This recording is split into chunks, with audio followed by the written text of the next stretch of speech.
अस्सलामुअलैकुम वरहमतुल्लाहि वबरकातुहू। तो कैसे हैं आप सब लोग? उम्मीद ठीक ठाक होंगे, खैरियत से होंगे, मज़े में होंगे। तो शुरू करते हैं अल्लाह के नाम से जो बड़ा मेहरबान नहायत रहम करने वाला है। तो आज की वीडियो का जो टॉपिक है, जो कि आपने थंबनेल में देख लिया होगा यकीनन, कि आज का जो टॉपिक है हमारा वो किसी उलमा कराम के मौक़िफ़ से रिलेटेड नहीं है। जैसे कि मैंने आपसे कहा था कि मैं सैटरडे वाले दिन आपके लिए एक वीडियो अपलोड करूंगा जो कि उम्रे से रिलेटेड वीडियो होगी। तो उसके अंदर जो है नॉलेजेबल आपको बातें बताई जाएंगी, जिसके अंदर आप बग़ैर एजेंसी के उम्रा अदा कर सकते हैं, यानी कि बग़ैर ट्रैवल एजेंट के आप ख़ुद से अपनी चीज़ों को करते जाएं और ख़ुद से अपना कस्टमाइज़ करें पैकेज। और सस्ता, मतलब जितना सस्ता आपको पड़ेगा इस तरह करने पे, उतना सस्ता आपको एजेंसी के थ्रू नहीं पड़ेगा। मतलब बहुत ज़्यादा आपके प्राइसेस कम हो जाएंगे और अच्छा पैकेज बन जाएगा आपका और कस्टमाइज़ हो जाएगा पैकेज। तो इसके अंदर चंद बातें मैं आपके सामने रखने की कोशिश करूँगा जो कि आपने बहुत ज़्यादा ध्यान से सुननी है। और अगर आपके पास कोई पेन और बुक या कोई डायरी वगैरह है तो वो आप नोट पैड अपना हाथ में रख लें, ताकि आपको समझने में भी आसानी हो। और अगर नहीं समझ आती है, अगर नोट पैड वगैरह आपके पास नहीं है, तो आप दोबारा वीडियो को देख सकते हैं और समझ सकते हैं इन चीज़ों को। तो सबसे पहली चीज़, आपके पास पासपोर्ट होना बहुत ज़रूरी है। और पासपोर्ट के लिए आप जाएं जल्दी, यानी मॉर्निंग में निकल जाएं, ताकि पासपोर्ट ऑफिस, आपको पता है सैटरडे वाले दिन बंद होता है, संडे वाले दिन बंद होता है, तो मंडे से फ्राइडे तक, फ्राइडे के दिन जल्दी बंद हो जाता है 1:30 बजे तक। और वैसे जो है उसकी टाइमिंग 3 बजे तक होती है। तो सबसे पहले आपने पासपोर्ट बनवाना है। अच्छा, पासपोर्ट के अंदर अगर फैमिली मेम्बर्स के साथ आप जाना चाहते हैं तो आपके पास अगर कोई एजेड बंदा है, यानी 50 से अबव कोई बंदा है, तो उसको साथ लेके जाएं, ताकि वो बुज़ुर्गों की लाइनें जो लगती है ना वहाँ पर बैंक चालान के लिए, वो होती है लाइन बहुत कम, ताकि आप अपनी फैमिली को वहाँ लाइन्स में लगा दें आगे। साउथ सिटी में अगर साउथ के हैं, वेस्ट में तो वेस्ट में लगा दें। जब तक चलान आपके किसी वालिद साहब अगर वगैरह, मतलब कोई भी आपका कोई बुज़ुर्ग बंदा है, उसके लिए आप उसको खड़ा कर दें और फौरी काम आपका चलान का हो जाएगा, फिर आगे आपका प्रोसेस चल जाएगा। तो ये आसानी आपके लिए रहेगी। मैं एक मशवरतन आपको बता रहा हूँ ये बात, ठीक है। तो पासपोर्ट आपका बन के आ गया। अब सबसे पहला काम आपने क्या करना है? सबसे पहला काम आपने करना है पोलियो कार्ड बनवा लें, ठीक है। इसके लिए आपको पोलियो कार्ड बहुत ज़रूरी होता है। और पोलियो कार्ड एजेंसी के थ्रू अगर आप लेंगे तो वो आपको 1500 रुपये के रेट बताएगा या 1000 रुपये के रेट बताएगा, जैसे कि मुझे बताए गए हैं एजेंसी के थ्रू कि 1500 रुपये आपसे लेंगे, हम आपको पोलियो कार्ड बनवा के दे देंगे। पोलियो के लिए आपके पास जो है मौजूद होती हैं यहाँ पे ब्रांचें बनी हुई हैं गवर्नमेंट की तरफ से, कि आप जाके वहाँ पे पोलियो पी सकते हैं। वो रजिस्टर हो जाएगी नादरा में। नादरा में आप 100 रुपये फ़ीस देके उसको प्रिंट आउट निकलवा लें, आपका पोलियो कार्ड रेडी हो गया। तो ये दो चीज़ें तो आपके सामने क्लियर हो चुकी हैं। कि कोई भी अगर डाउट, अगर इस हवाले से मैं आपको नहीं पूरा कर पा रहा हूँ, डाउट क्लियर नहीं कर पा रहा हूँ, तो आप कमेंट में भी पूछ सकते हैं मुझसे, और मैसेज भी कर सकते हैं। फेसबुक पे भी मेरा पेज है, तो उधर भी मैसेज करके पूछ सकते हैं, इन्फॉर्मेशन ले सकते हैं, जो भी अगर आपको नहीं समझ आती है बात। तो पोलियो कार्ड का मसला हल हो गया। अच्छा, उसके बाद आपने क्या करना है? तीसरा मसला जो है आपने करना है वीज़ा। सबसे पहले आपने लगवाना है वीज़ा। वीज़े के अंदर क्या है, टिकट आपने पहले नहीं करानी, टिकट आप करवा भी नहीं सकते पहले। और दूसरा ये कि होटल्स वगैरह आपने बुक नहीं करानी, सबसे पहले आपने लगवाना है वीज़ा। अच्छा, वीज़े के अंदर मैं आपको बताऊं, अगर गवर्नमेंट की जो फ़ीस है, सऊदी गवर्नमेंट की जो फ़ीस है वीज़ा की, वो फ़ीस है 300 रियाल। कितने रियाल? 300 रियाल। आपके साइड में भी सारे डॉक्यूमेंट्स मैं दिखा रहा हूँ, इस हाथ पे आपके सामने शो होंगे, और सब चीज़ें मैं आपको बता भी रहा हूँ और दिखाता भी रहूँगा साथ साथ। और इसके अंदर ये होगा कि आप जब वीज़े की जो फ़ीस है ना, वो है 300 रियाल। अगर आप ख़ुद से भी करना चाहते हैं तो खुद से भी कर सकते हैं। तकरीबन आपको 22-23 हज़ार 25 हज़ार तक का वीज़ा पड़ेगा अगर आप ख़ुद से अप्लाई करते हैं। लेकिन मैं आपको रिकमेंड करूँगा कि आप ख़ुद से वीज़े के लिए अप्लाई ना करें। आप ट्रैवल एजेंट के पास जाएं और उसके पास जाके बोलें कि सर मुझे वीज़ा लगवाना है सिर्फ, और कुछ भी नहीं करवाना। तो आप वहाँ पे वीज़ा लगवाएं। वहाँ पे जब मैं गया तो H&S एक ट्रैवल एजेंसी है जो कि सिटी शॉपिंग मॉल के अंदर है, जो ज़ैनब मार्केट के साथ ही कॉर्नर पे सिटी शॉपिंग मॉल है। उसके अंदर H&S के नाम से एक एजेंट बैठे में वहाँ पे एजेंसी बनी हुई है, ठीक है। वहाँ पे मैंने जाके वीज़ा अप्लाई किया तो वहाँ पे शुरू में तो 50,000 का चल रहा था वीज़ा, उसके बाद हमने जो कोशिश कर करा के उसको 45,000 रुपये में करवा दिया। तो आपके साइड में प्राइस भी शो करता रहूँगा साथ साथ, और H&S का मैं कार्ड भी लगा दूँगा साइड में। लेकिन एक चीज़ मैं आपको इससे पहले बताना चाहूँगा यहाँ पे कि जब भी किसी ट्रैवल एजेंट के पास जाएं वीज़ा के लिए, तो उसको बोलें सर ये जो पासपोर्ट्स हैं ना, हमारे पासपोर्ट पे जो नाम लिखे हुए हैं बिल्कुल सेम टू सेम करेक्ट नाम ऐसे ही होने चाहिए। अब हमारे साथ क्या हुआ यहाँ पे कि हमने जब पासपोर्ट तो दे दिए, उसके बाद हमारे एक भाई हैं, बड़े भाई, और उसका नाम है सैयद मोहम्मद हसन अली रज़ा। अब उसने क्या किया, वीज़ा तो लगवा दिया, वीज़ा के अंदर जो है ना अली मिसिंग कर दिया, सैयद मोहम्मद हसन रज़ा लिख दिया उसके अंदर। जब हम टिकट्स के लिए गए एयरपोर्ट पे, तो वहाँ पर वो कह रहे हैं भाई ये तो बोर्डिंग क्रॉस ही नहीं कर सकता, ये तो आपका मसला आ गया है, तो वीज़ा में आपका नाम दुरुस्त नहीं है। तो इस तरह के मसले मसाइल मैं आपको आगे क्लियर करता चला जाऊँगा ताकि आपके लिए मुश्किलात ना हो। तो मैं ये आपको बता रहा हूँ यहाँ पे कि आप किसी भी ट्रैवल एजेंट के पास जाएं या H&S के पास जाना चाहें, या कोई भी आपका भरोसेमंद आदमी है, ट्रैवल एजेंट है, आपकी जान पहचान है, तो आप उसके पास भी जाएं अगर, तो उसको बोलें सर ये जो पासपोर्ट पे जो नाम है ना बिल्कुल सेम वीज़ा पे नाम होने चाहिए।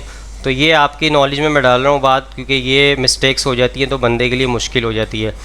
तो ये आप कर लें। अच्छा, उसके साथ आपको ट्रांसपोर्ट भी चाहिए, तो ट्रांसपोर्ट मेन ट्रांसपोर्ट आपने वीज़ा के साथ ही लेनी है ट्रैवल एजेंट से, सही है। तो हमें जो 45,000 रुपये में वीज़ा मिला, वो 45,000 के अंदर हमारी जो है ट्रांसपोर्ट भी थी, जो मेन ट्रांसपोर्ट होती है, जैसे कि जद्दा से मक्का, मक्का से मदीना, फिर मदीना से मक्का, फिर मक्का से जद्दा एयरपोर्ट। तो ये जो मेन ट्रांसपोर्ट थी ये इसके अंदर शामिल है हमारे वीज़ा के अंदर, जो हमें 45,000 रुपये का पर पर्सन पे पड़ा।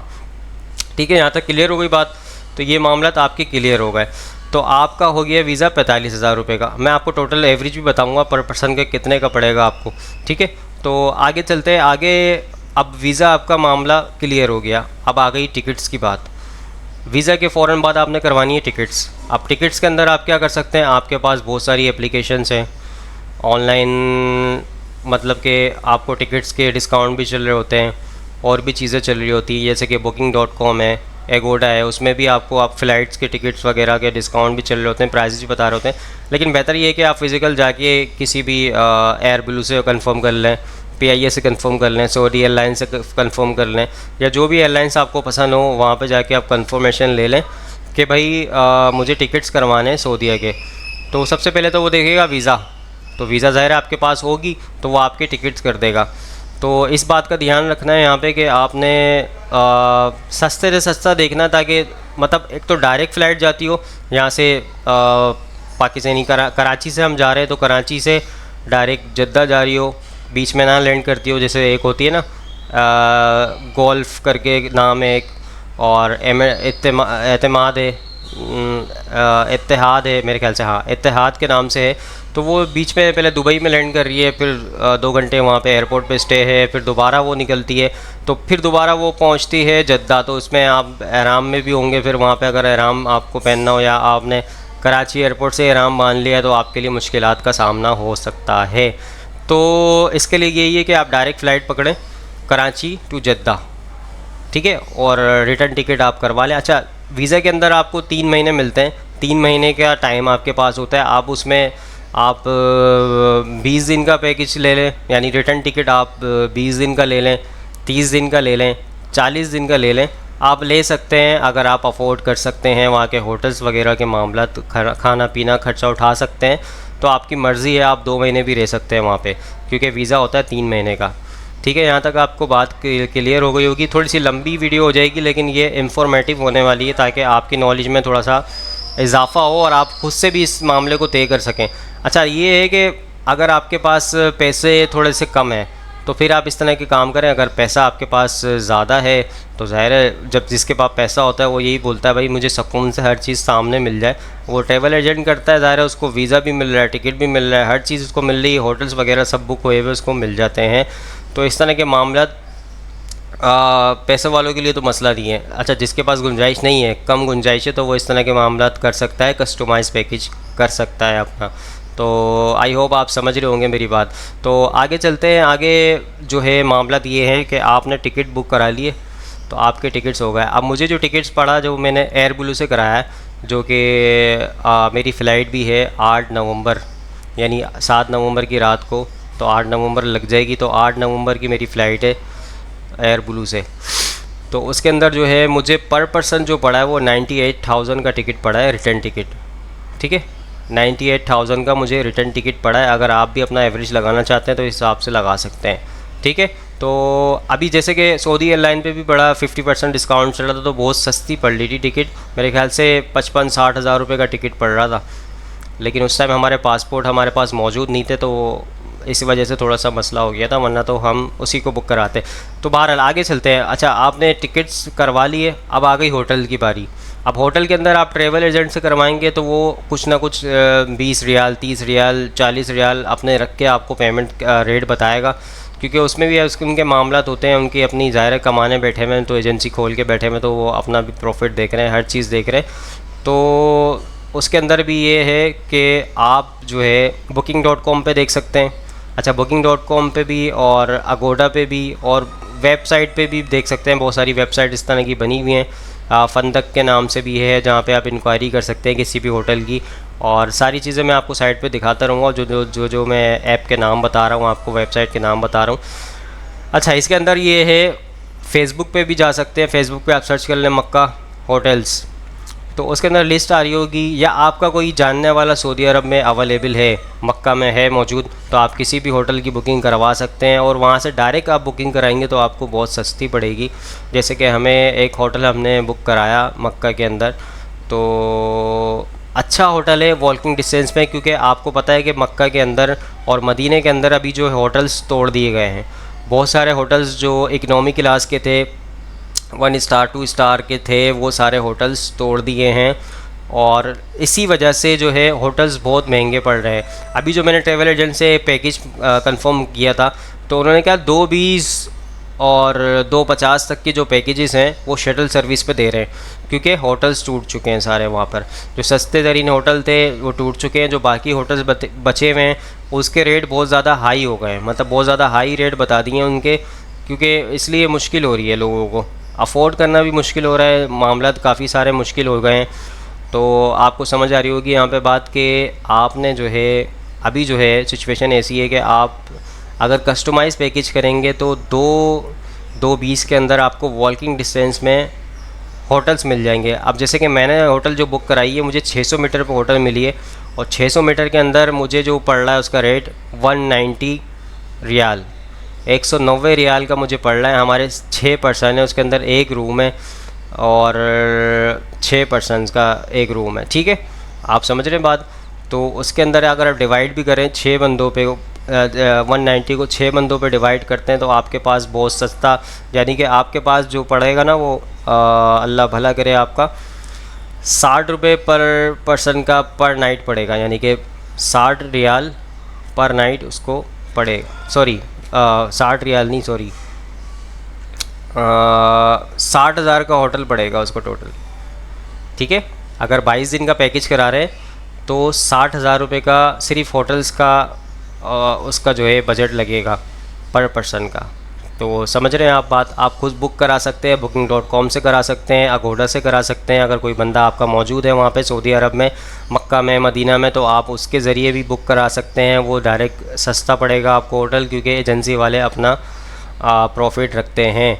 ठीक है, ये हो गया आपके होटल्स के मामलात। तो इस तरह आप अपने पैकेज को कस्टमाइज़ कर सकते हैं और सस्ता तरीन पैकेज बना सकते हैं।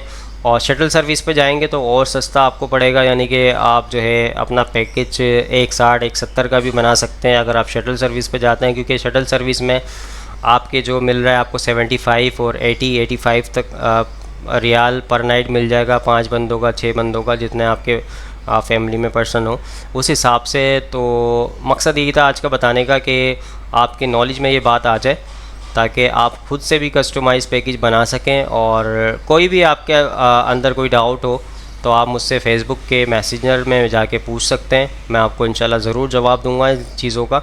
और दूसरा ये कि आपको मैं एक चीज़ और बताना चाहूँगा, जब भी आप किसी ट्रैवल एजेंट के पास जाएं वीज़ा के लिए, तो उसको ये नॉलेज में डाल दीजिएगा कि भाई जो पासपोर्ट पे मेरा नाम है वही नाम होना चाहिए, क्योंकि H&S के थ्रू, H&S एक ट्रैवल एजेंट है और उन्होंने गलती हो जाती है इंसान से, लेकिन गलती जो है हमारे लिए बहुत भारी पड़ सकती थी कि हमारे एक फ़ैमिली का मेंबर कम हो जाता तो हमारे लिए मुश्किलात बढ़ जाती।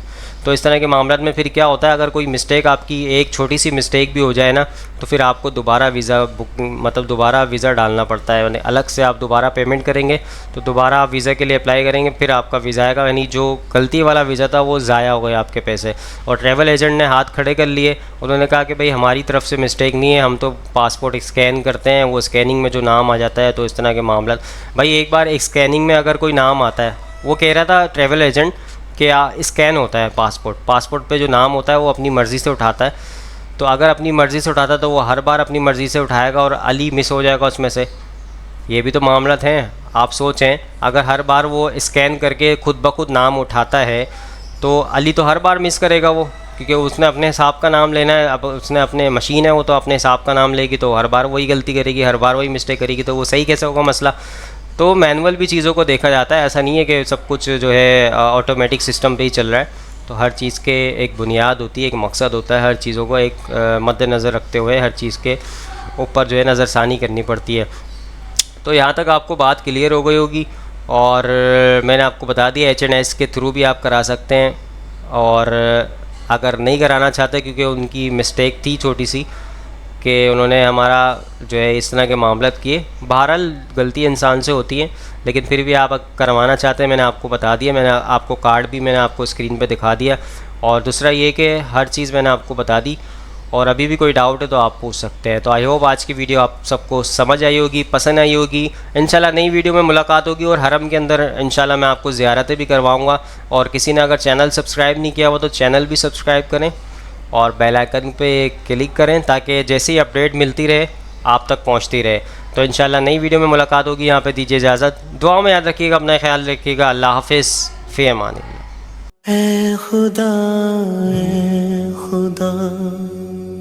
जिसने की जुस्तजू मिल गया उसको तू, सबका तो हो रहनुमा।